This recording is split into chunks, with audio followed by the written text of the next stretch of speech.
we are here on the Sabbath, and as we observe it today, I'd like to ask you a question. Why do you keep the Sabbath? Why do you keep the Sabbath? For most of us, probably that's a fairly easy question to answer and a fairly straightforward answer. But just like when a couple wants to get married and they begin to counsel with a minister, oftentimes one of the first questions that they are asked is, why do you want to get married? And that might be a little bit shocking to the couple. Well, we just want to get married. Why do we have to have a reason, right? But he'll ask that question, and even thinking it through is actually pretty helpful to help understand how to help the couple as they are counseling through that process. Also, when a person wants to be baptized, one of the first questions is, why do you want to be baptized? And the person might think, well, don't you want me to be baptized? Are you trying to hold me away from being baptized? Why are you asking me these silly questions? But that's an important question as well. Why do you want to be baptized? What's the thought process? What's the reasoning? It's an important step. I remember reading as a teen Mr.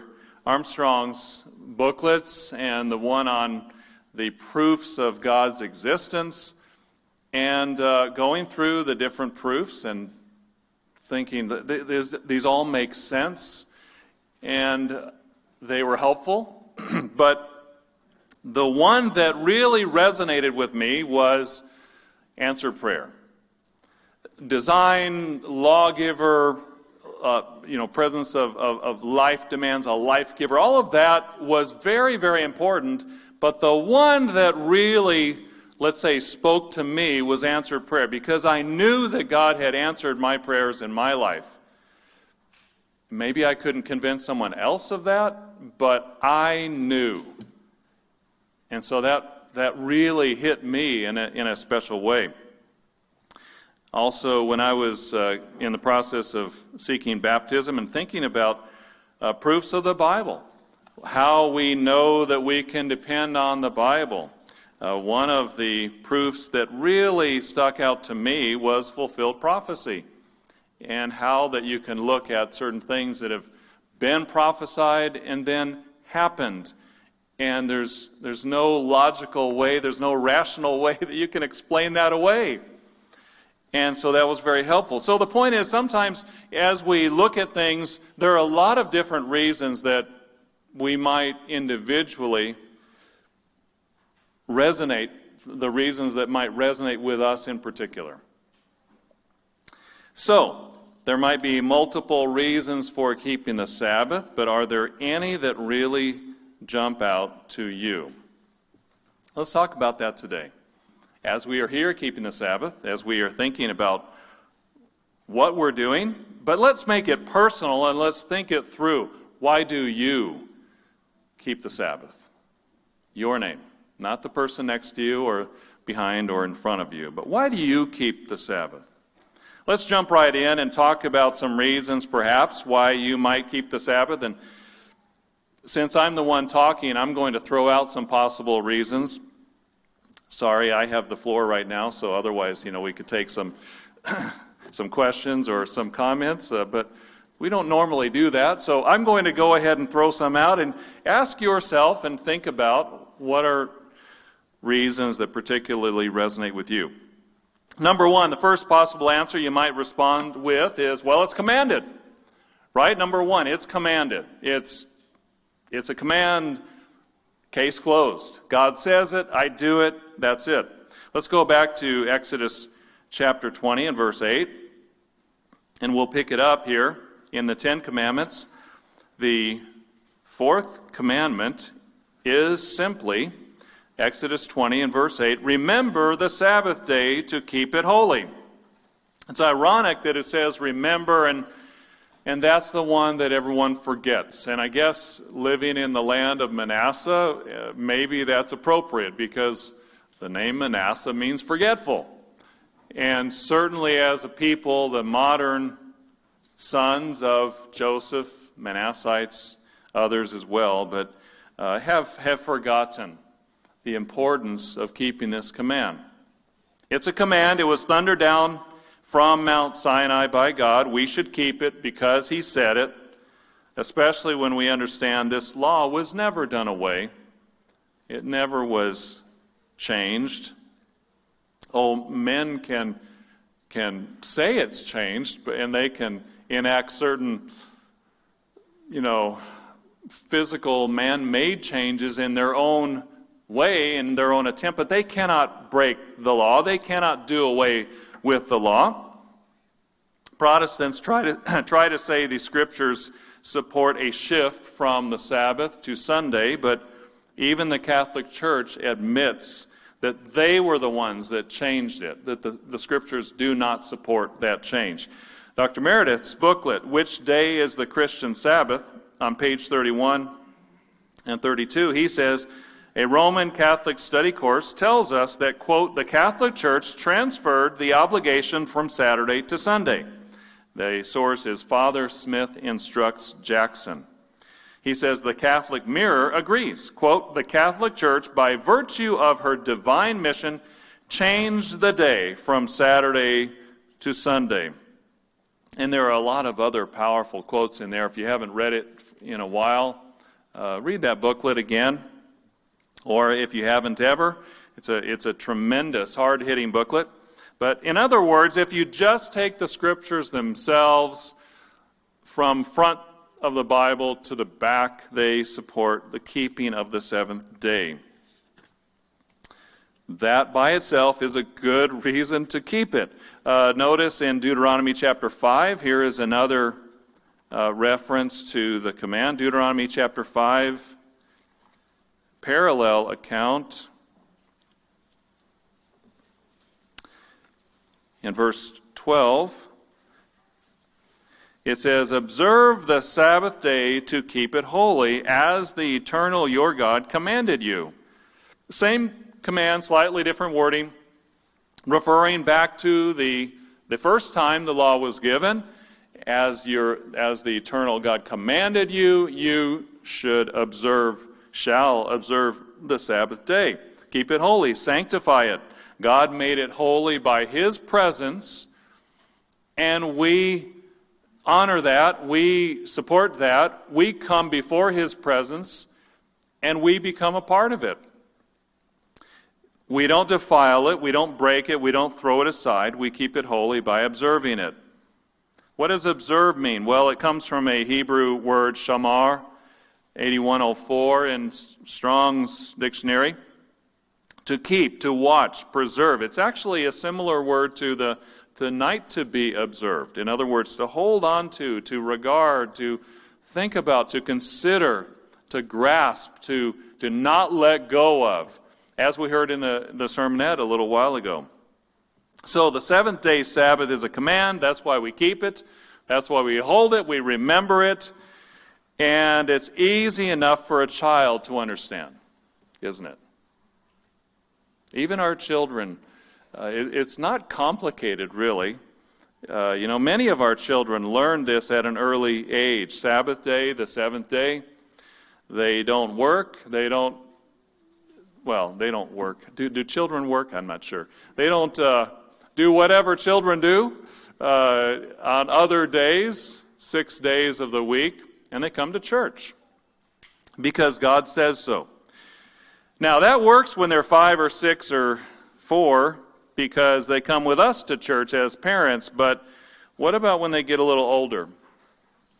Sometimes as children grow, they come to a point where they say, you know what, I'd rather not. I'm not going to do that. And especially once they become an adult, they have to make their own choices. And we have to think, okay, what can we do to help when our children are small? We can't control their choices. They have to make choices. But what can we do to help them to gain a deeper understanding and appreciation when they are small, to put them in the best possible chance of choosing it when they become of age. Well, maybe helping them think through the why, maybe this kind of discussion is maybe even a start. If you'd like to refer to a sermon, Mr. Gerald Weston's sermon, Why Kids Go Astray, is very helpful if you're a parent. Also, a more recent one, 4 Points for Successful Parenting, and also Dr. Jeffrey Fall's booklet, Successful Parenting God's Way. If you have children, you need to read this booklet. Even if you feel like you've got it all together, which as parents, that's a rare feeling. But even if you do, you'll get great ideas and encouragement to really work with your children as bringing them up in God's way and put them in the best possible chance to make the right choices when it's their turn. And again, as children get to be of age, if they make some wrong choices, they're not lost forever. We certainly look for them to eventually, we don't know the end of the game. So we continue to work with them and look for when they ultimately do make those right choices. Might take a little longer in some cases.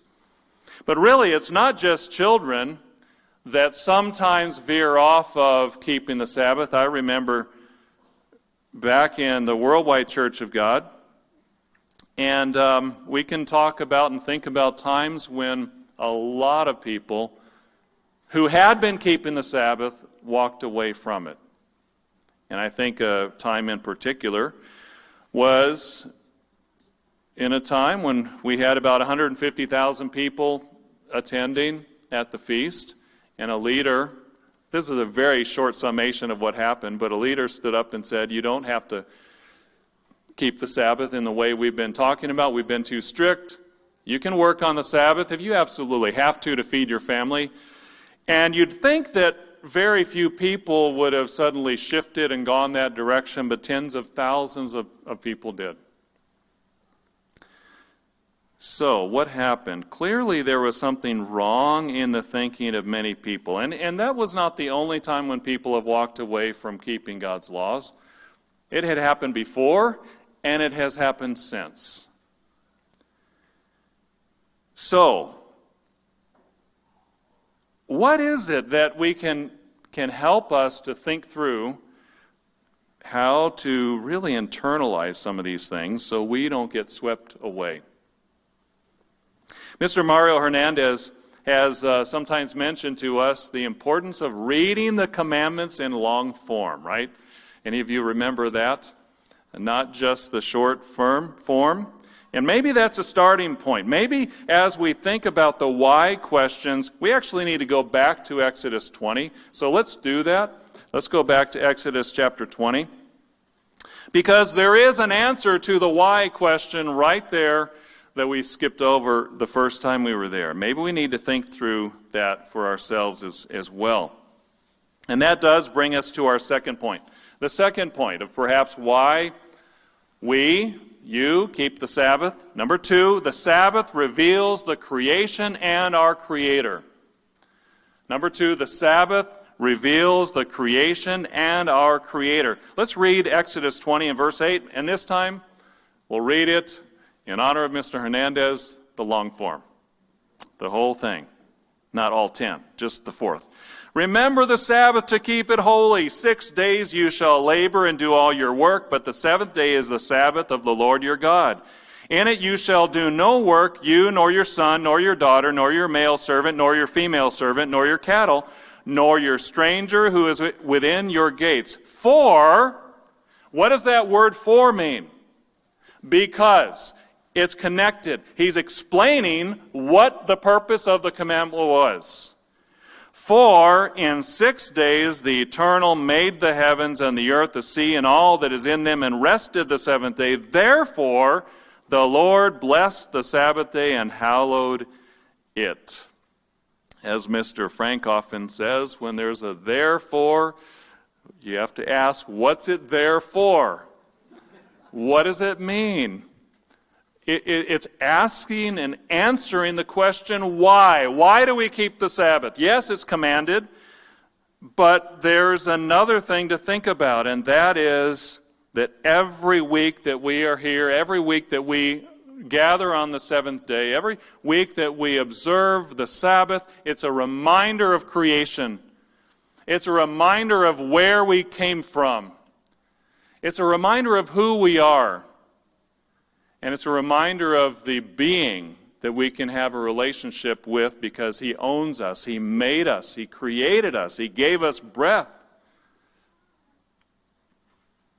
Let's go over to Genesis chapter 2, and we won't go through the whole creation account. That's not my purpose today, but we'll just hit a summing up of it.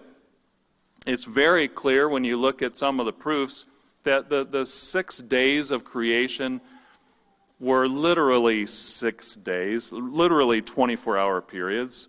For example, the wording evening and morning, it's talking about a literal evening, a literal sunset, literal morning, literal daybreak. Those are the words used. And also, if you have the crops and the trees and the grasses created on the third day, which I think it was, you can check me later, and then you have the animals created on the 5th day, those cannot be thousands of years apart. They have to be within a fairly short period of time, otherwise those crops are not going to survive, are they? They have to be pollinated. So those were 6 literal days, which means just like this week, just like we are here on the Sabbath day, this week mimics, represents, symbolizes, is a direct representation of what happened that very first week when God created Adam and Eve and all of the things that we see around us. Genesis chapter 2 and verse 1, "Thus the heavens and the earth and all the host of them were finished. And on the 7th day God ended His work which He had done, and He rested on the 7th day from all His work which He had done. Then God blessed the 7th day and sanctified it, because in it He had rested from all His work which God had created and made." Verse 7, "And the eternal God formed man of the dust of the ground and breathed into his nostrils the breath of life, and man became a living being."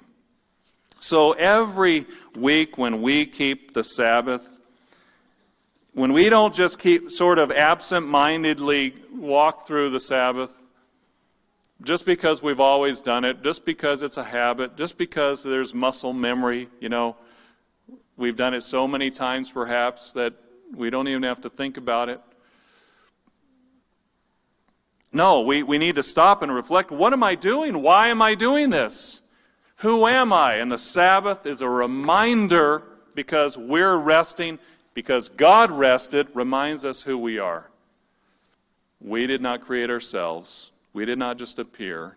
And we have a responsibility to find out what our Creator wants us to do.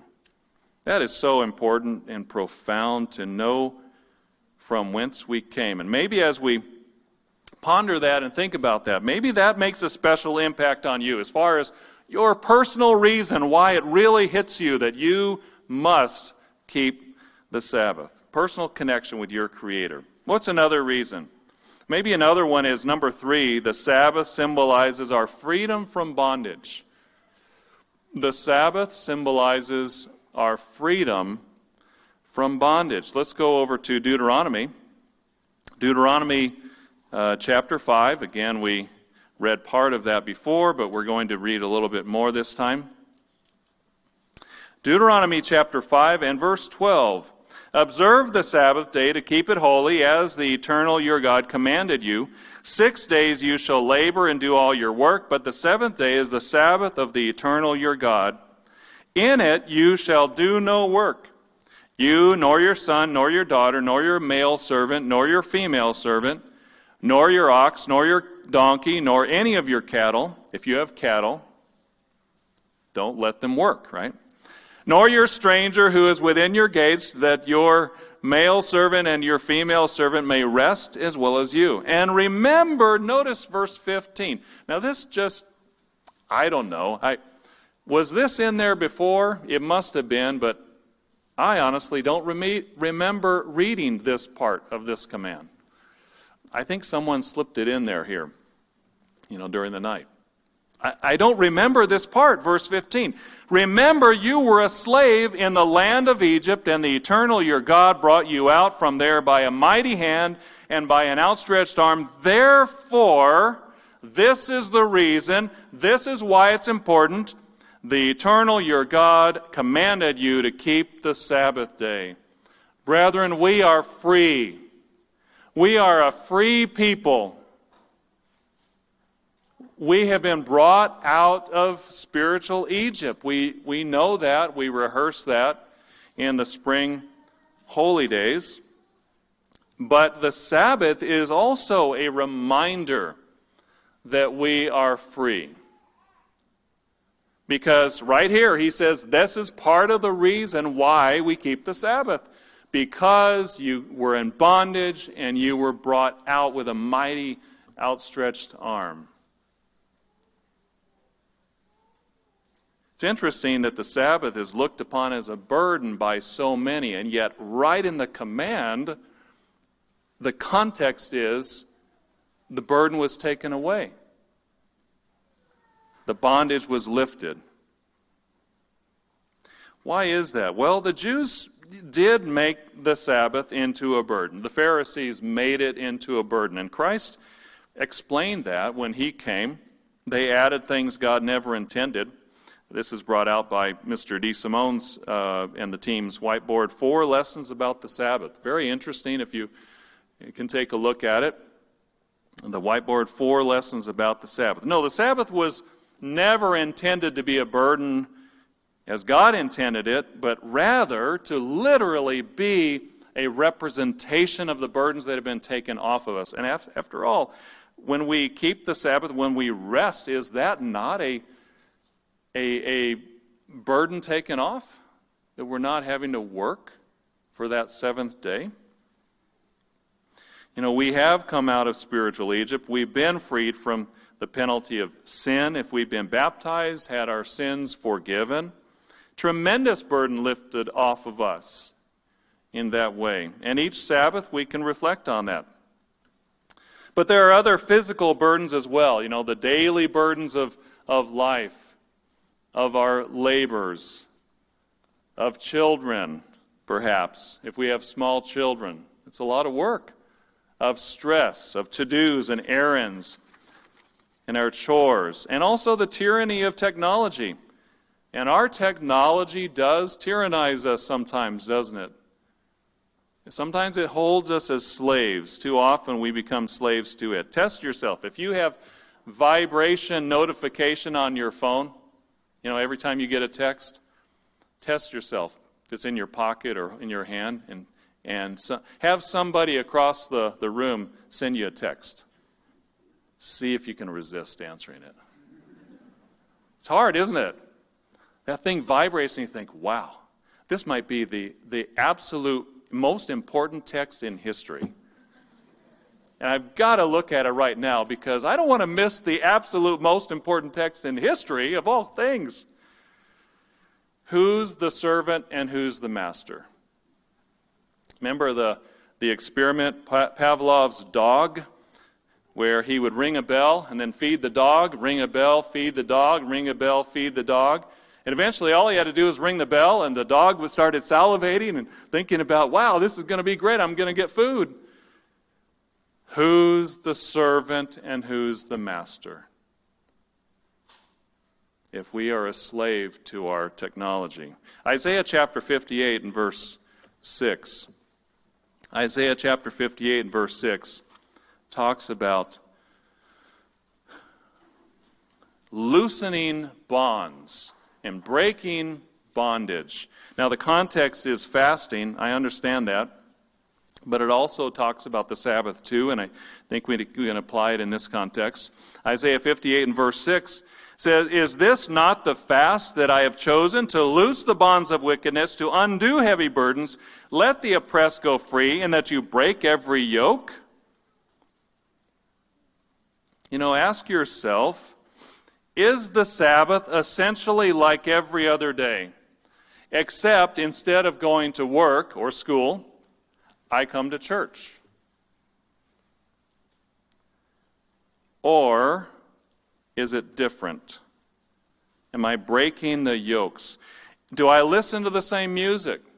Do I have the same entertainment? Do I follow the same patterns? Do I follow the same thought processes? Or am I breaking the tyranny that this world often has on our schedule? Is it different? You know, there are people out in the world who talk about the need for a Sabbath rest and talk about we need a break. There's no margin in our lives. We need some white space. And they embrace this concept of a Sabbath, but then they turn around and say, but I'm not talking about keeping a seventh day. And you think, wait a minute. The whole point of the Sabbath is to do that in an organized and structured and habitual way, week by week. Why would you not do it? Isaiah 58 and verse 13, if you turn away your foot from the Sabbath, from doing your pleasure on my holy day, and call the Sabbath a delight, the holy day of the Lord honorable, and shall honor him, not doing your own ways, nor finding your own pleasure, nor speaking your own words, then you shall delight yourself in the eternal. God is saying, let me shift your mind into a different pattern on this day.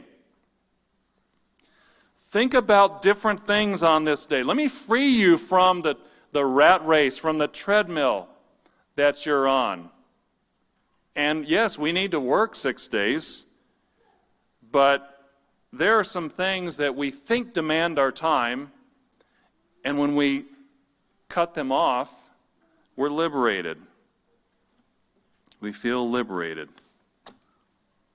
So we keep the Sabbath because it's commanded. We keep it because it reminds us of our Creator and our relationship with Him. We keep it because it reminds us that we've been freed from the burdens of this world. And every week we have a very physical representation of that.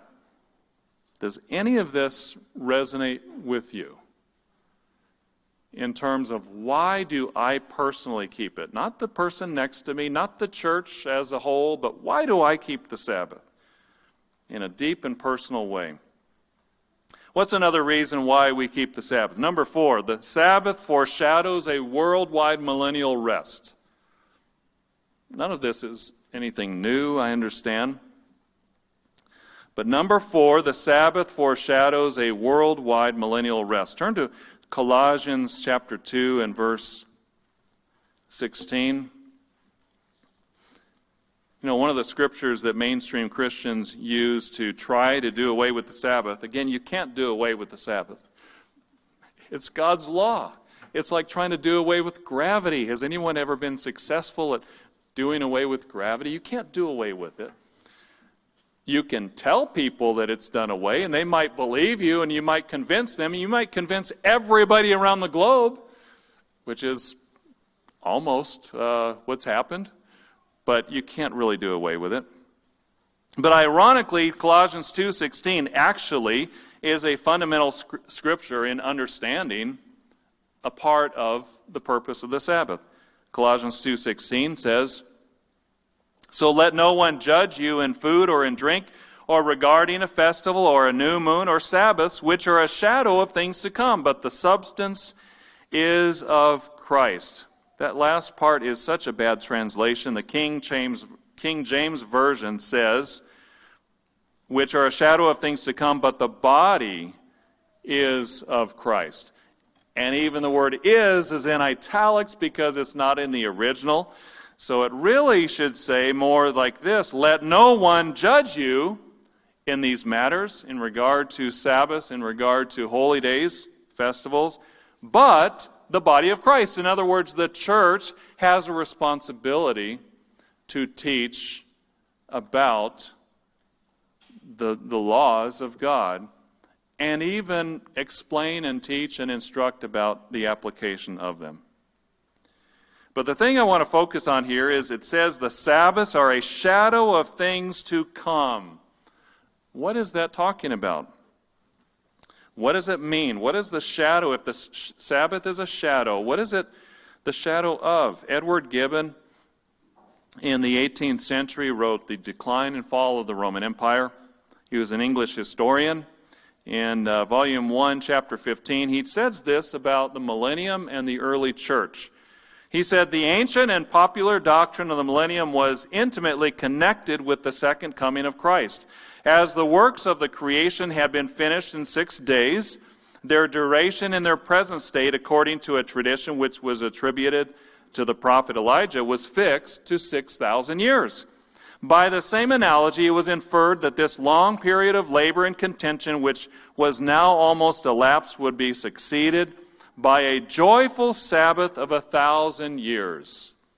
So he was explaining in the early church there was this connection between the week, the 7 days of the week, and the 7 days of God's plan of salvation. And just like there were 6 days leading up to the Sabbath, there would be 6,000 years leading up to the millennium. Now, he was not trying to defend the doctrines of the church at all. He was just, as a historian, he was just explaining what the early church taught, which is really helpful to us as we understand getting back to original Christianity, isn't it?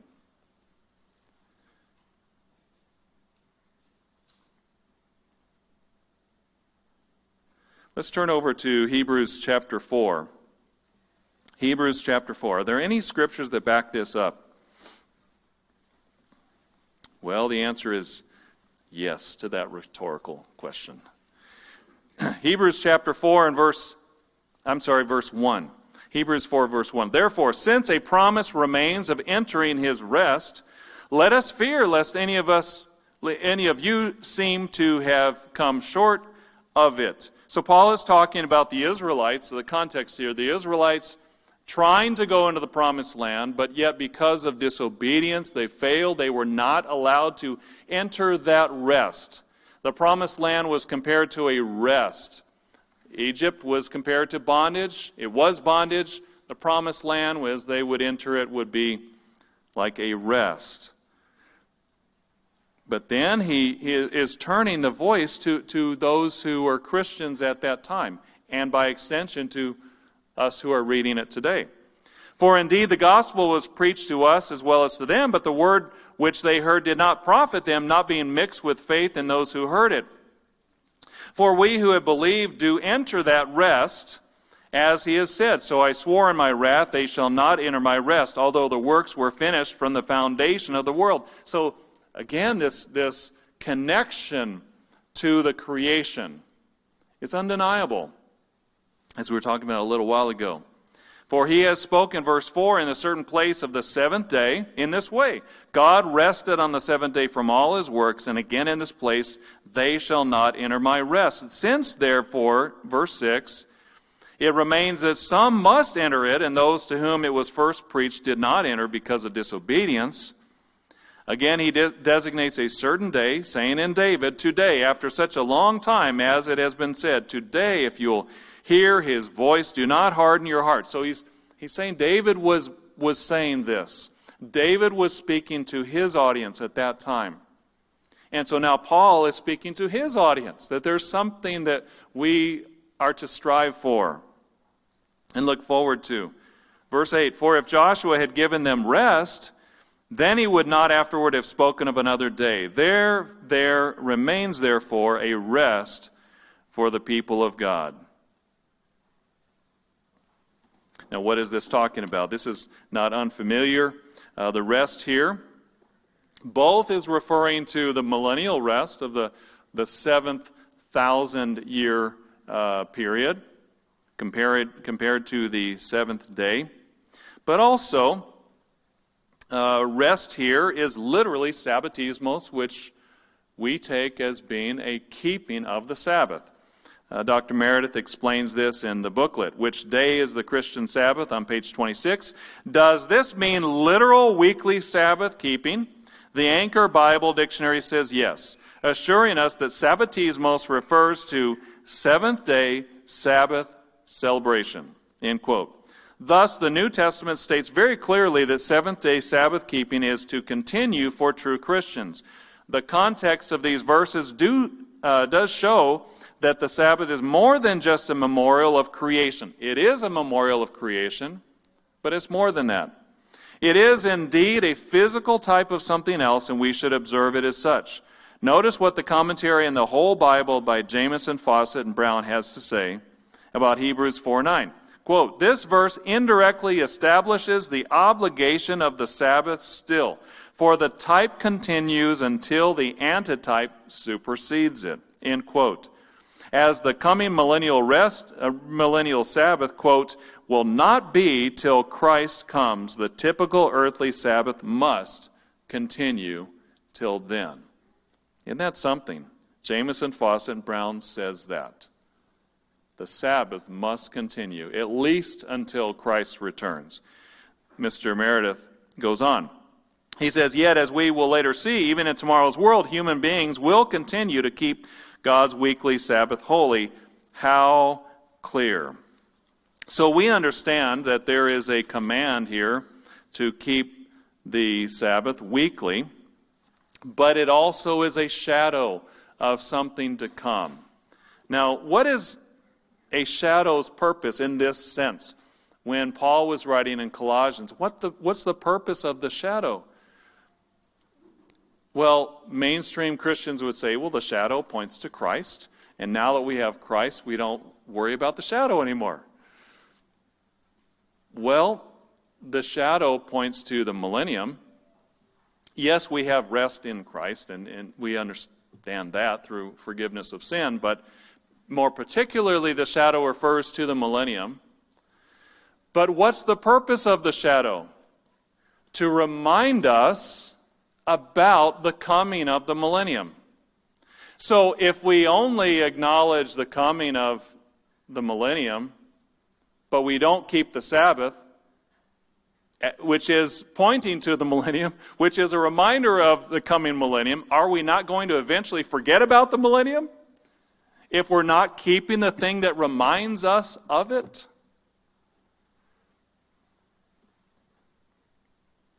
The Sabbath is a foreshadow of a future event. We need to keep that foreshadow right in front of us so we are reminded about that future event. And if we don't keep the Sabbath day, are we going to forget about God's plan? Are we going to forget what He's doing now? Are we going to forget how He's going to intervene very soon and make this world a very different place? Isaiah 66, verse 23 says, it shall come to pass from one new moon to another, and from one Sabbath to another. All flesh shall come to worship before me, says the Eternal.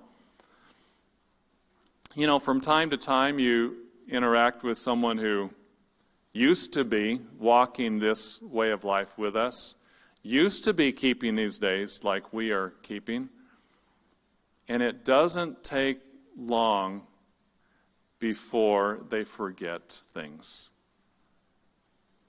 And you start talking to them, yeah, that's right. What millennium? What's going to happen then? Oh yeah, I have this vague memory of something. How important is it that we're keeping God's days that point to these things so we remember? Isaiah 56 and verse 6 says, also the sons of the foreigner who join themselves to the Eternal to serve Him and to love the name of the Lord, to be His servants, everyone who keeps from defiling the Sabbath. This is a future prophecy. And holds fast my covenant. Even them I will bring to my holy mountain and make them joyful in my house of prayer. So the point is, why do you keep the Sabbath? Is one reason because it gives you a hope of the future. It tells us about God's plan. It shows us that Christ is going to return and there's going to be a different world very soon. How important is that? to grab onto, to hold onto, to observe, to keep, to embrace, to not let go of, to teach our children, to teach the next generation. Maybe this is a reason that really resonates with you, that there is a better world coming, and every Sabbath we come together and observe this day, we are walking through and picturing a foretaste of that better world. How important is that? What's another reason to keep the Sabbath? Number five, the Sabbath helps us connect with the body of Christ. The Sabbath helps us connect with the body of Christ. Leviticus chapter 23. Leviticus 23 and verse 1 says, "The Lord spoke to Moses, saying, Speak to the children of Israel, and say to them, The feasts of the eternal which you shall proclaim to be holy convocations, these are my feasts, God's feast. 6 days shall be done, but the seventh is a Sabbath of solemn rest. A holy convocation, you shall do no work in it. It is the Sabbath of the eternal in all your dwellings." A holy convocation, a called meeting, a holy meeting. That's what convocation means, to call together, to meet. Hebrews chapter 10 and verse 24. Hebrews chapter 10 and verse 24.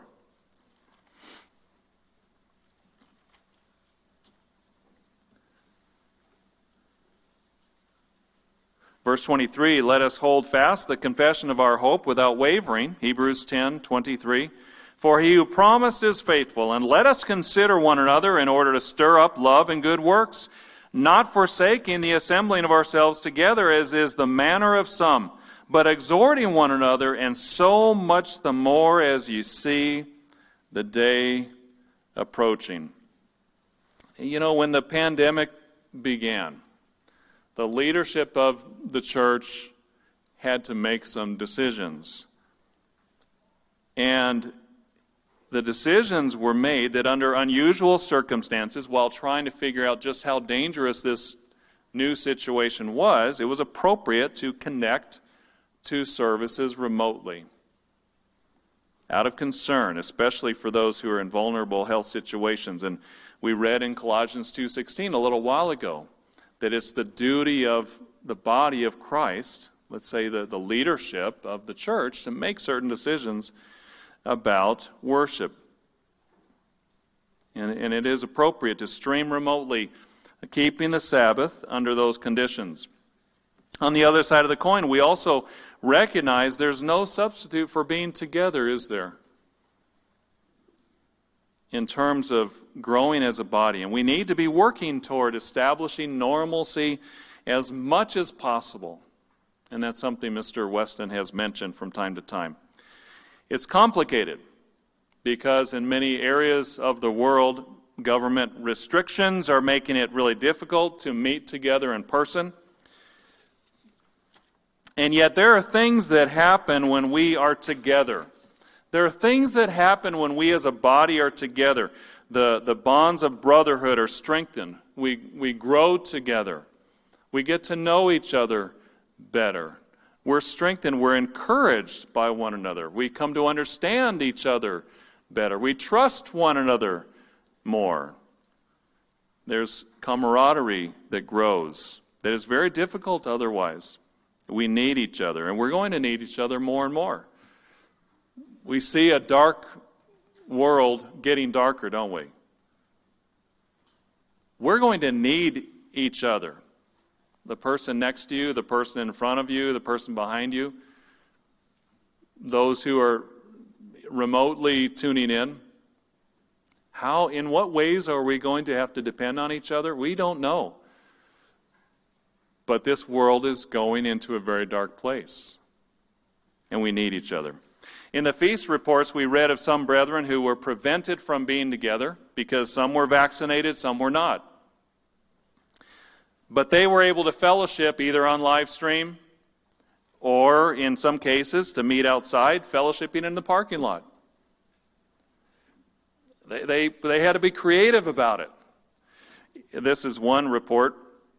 The restrictions were that unvaccinated people could not enter any of the meeting rooms. They were staying in their hotel room but could not attend services, nor be part of the meals and activities we had inside. But members met outside of the venues and spent time together.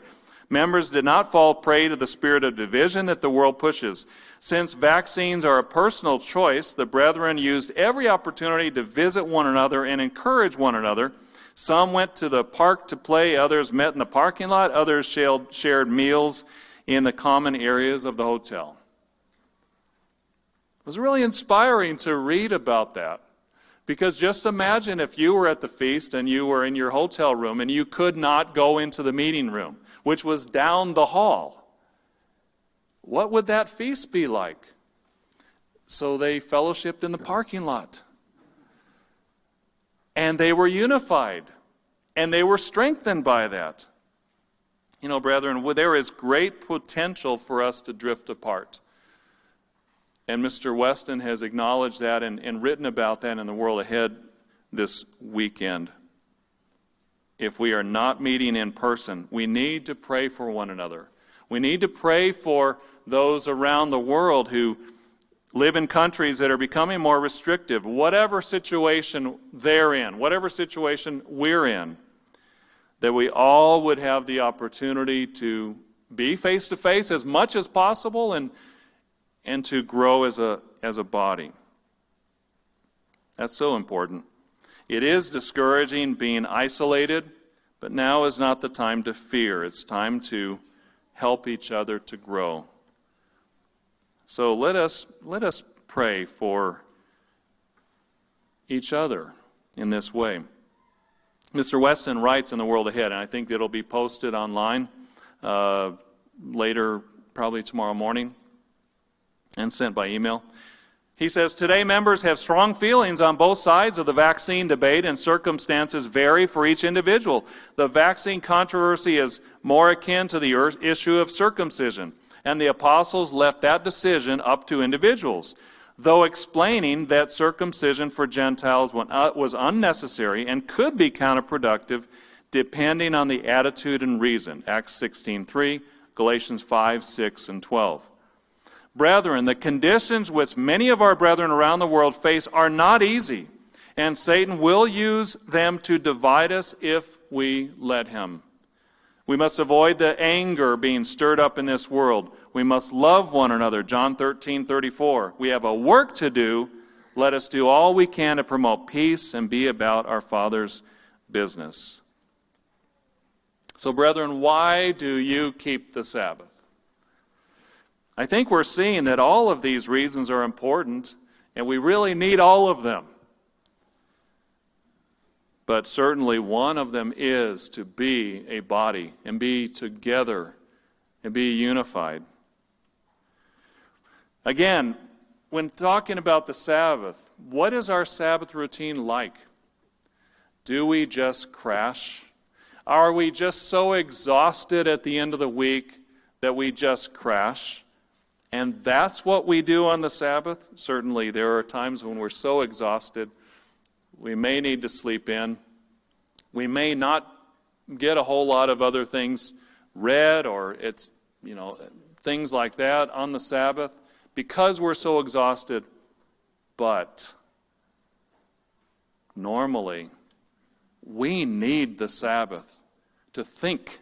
We need the Sabbath to be bolstered. We need the Sabbath to be alert when we come to services. We need the Sabbath to be centered, to think about the creation, to think about who we are, to think about where we're going, to think about the liberty that God has given to us.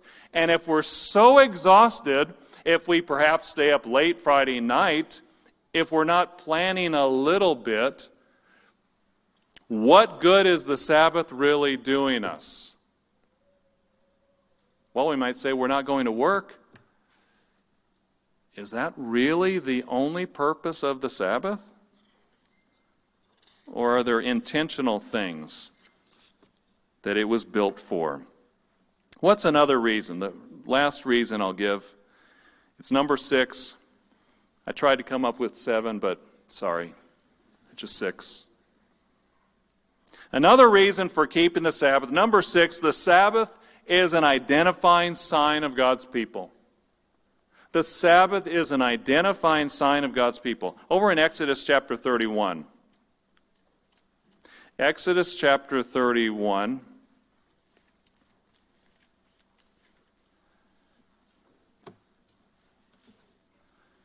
In verse 12. The Eternal spoke to Moses, saying, Speak also to the children of Israel, saying, Surely my Sabbaths you shall keep, for it is a sign between me and you throughout your generations, that you may know that I am the Eternal who sanctifies you. Verse 16. Therefore the children of Israel shall keep the Sabbath, to observe the Sabbath throughout their generations as a perpetual covenant. It is a sign between me and the children of Israel forever. For in 6 days the Eternal made the heavens and the earth, and on the seventh day he rested and was refreshed. A perpetual covenant forever. Many people think this is just for the Jews, but we know it's not.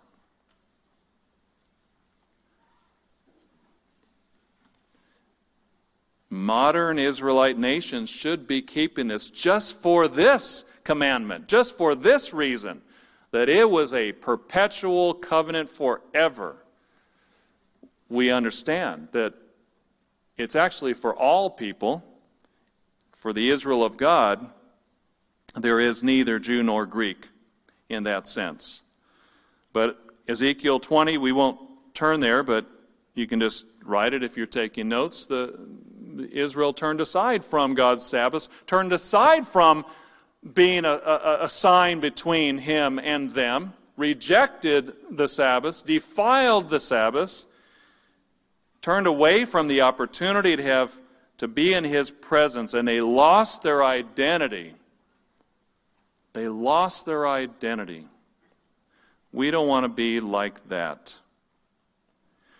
Now, it's not the only sign between God and his people. We understand there are some who keep the Sabbath, but that's perhaps the only thing they observe, and they don't observe other truths. So it's not the only sign of God's people, but it definitely is an identifying sign. And what about us? At no time in history, perhaps, has it been more important for us to make sure that we are identified as God's people. How close are we to the end? How much are we in a time of change and upheaval? And we need God's presence, don't we? We need God's presence in our lives.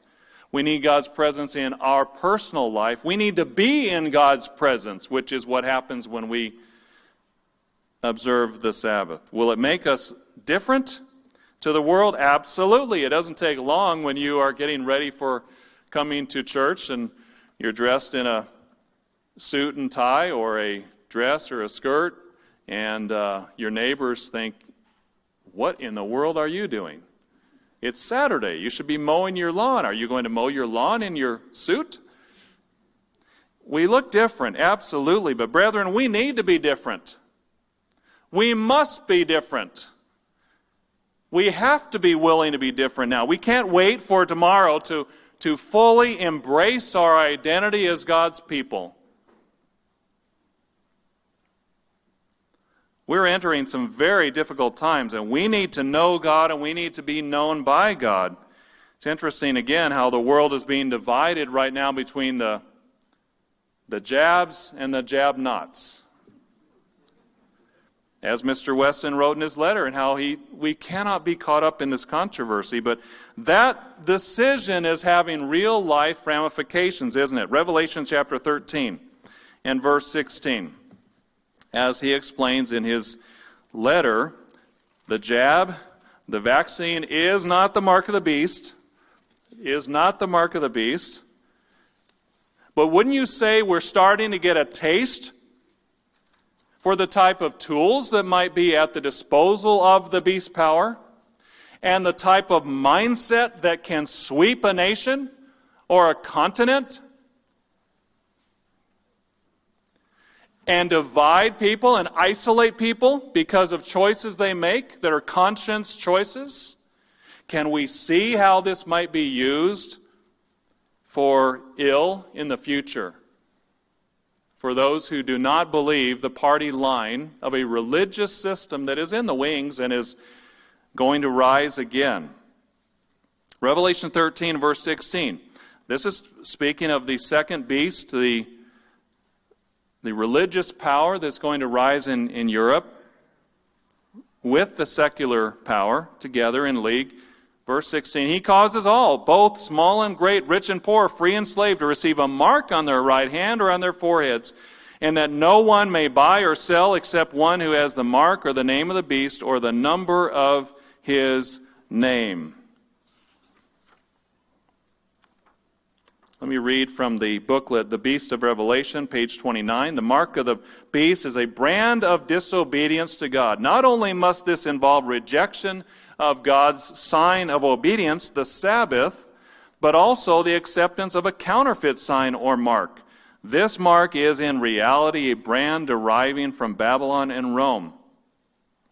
And he explains a little further that it's essentially talking about Sunday worship, talking about a counterfeit day of worship, counterfeit from the Sabbath. So, brethren, how vital is it that we identify with God now? That we make the hard choices now, that we're all in now.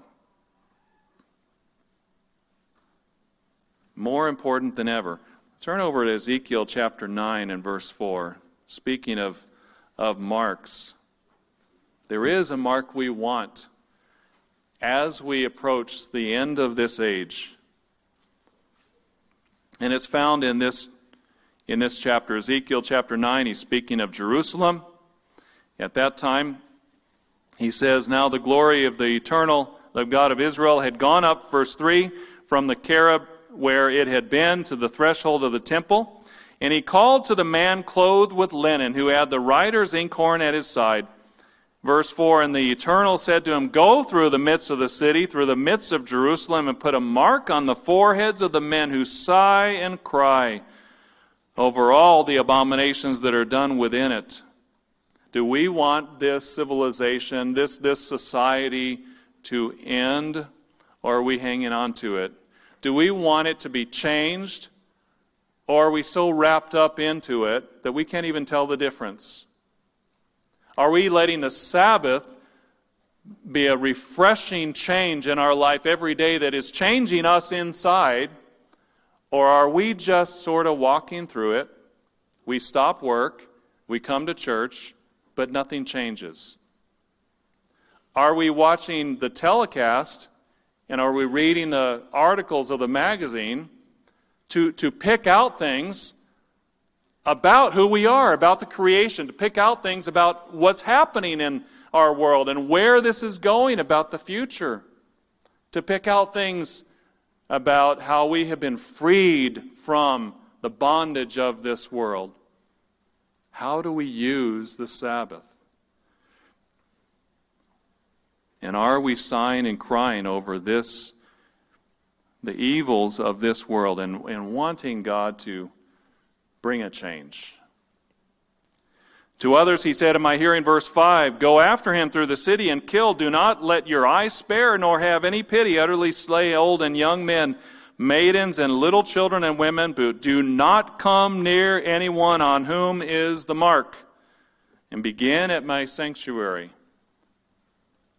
How important is it to be identified as God's people?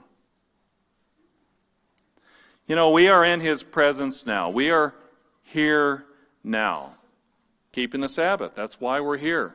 But let's make sure we're not just going through the motions, but think about what we're doing. And maybe some of these things have spurred some thoughts and even given us some ideas and thoughts about how it affects us personally, individually, resonates with us individually, ties us in individually. So we can't be moved, again, as we heard in the sermonette. Let's turn over to Mark chapter 2. Mark chapter 2. Too many have been moved in the history of God's people, whether it's Old Testament, New Testament. what are we going to do to make sure we're not moved? God has given us a tremendous gift of the Sabbath. What are we doing with it? Mark chapter 2 and verse 27.